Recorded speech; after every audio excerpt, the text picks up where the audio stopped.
In the last 2 years, high food prices have had devastating effects on the poor in both the urban and rural areas. In an effort to deal with the rising food bills, most households have had to either reduce the quantity and quality of food consumed, cut expenditure on health, or sell productive assets. In 2011, the country faced one of the worst droughts in 60 years. The drought weakened livelihoods of agro-pastoralist communities in the Pokot region and increased resource-based conflict in the arid and semi-arid lands of northern Kenya. The dry, bare and bone-littered land suddenly caught the attention of Kenyans, and within a few days an emergency response program dubbed Kenyans for Kenya was launched. It is through such experiences that the country has appreciated that rain-fed agriculture isn't sustainable and must be replaced by alternative mechanisms driven by technology. Semi-arid areas needs to be addressed, and the key is the environment. Why is the environment not treated very serious? Yet is a key vehicle on, giving life to agricultural sector.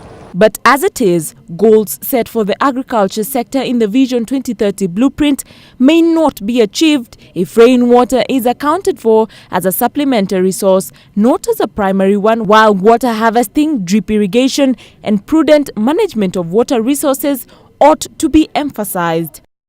At the height of political campaigns, politicians are selling their bid to Kenyans, assuring the public they will be offering solutions that they perceive will address the problem of food insecurity. How would we create employment if we excessively import goods and the products that we can produce and manufacture locally? We must now deliberately build dams and conserve water because we need water to drink. But with a growing population, you'll need water for irrigation. When the farmer in our bread basket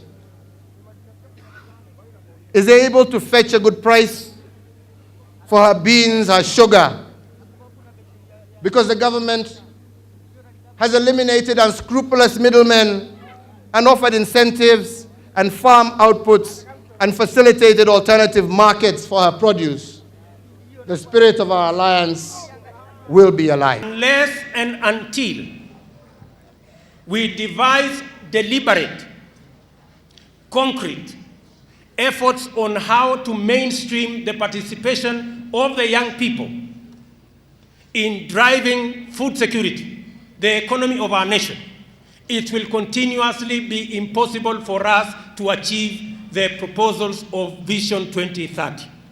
Food security, therefore, is neither optional nor negotiable.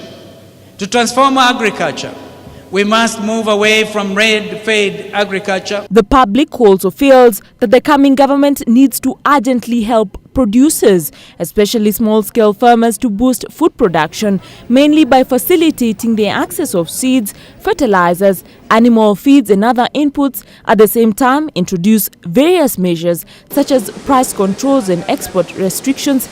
This is bound to improve food supplies, at the same time lower prices in the local market. Because at the moment you see that there's a lot of competition from out there, China, South Africa, Egypt, where their farmers are subsidized. So their products are virtually cheaper. And our farmers have to spend a lot of input costs, and what they get in return is very little.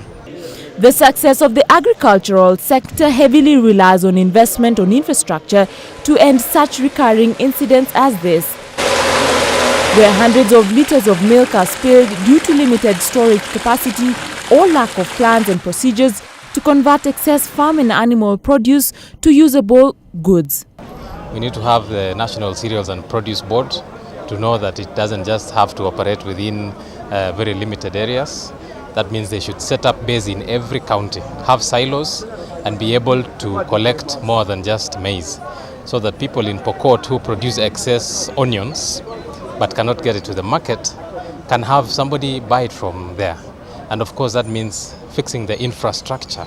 The next government must focus its synergies on investing in slaughterhouses and fishing ports, reviving tens of factories around the country that lie dormant, as this could change the fate of farmers around the country as well as provide jobs for hundreds of unemployed youth.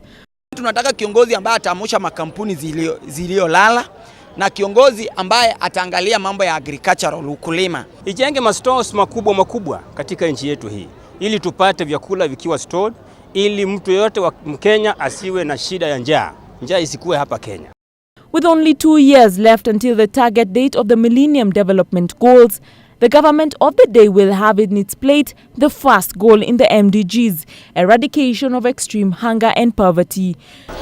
At the end of the day, Kenyans are looking for a leader who will move this country to realizing food security, spur development and value addition, while at the same time ensure that no more lives are lost because of drought or famine. For K24 News, I am Eunice Gatonye.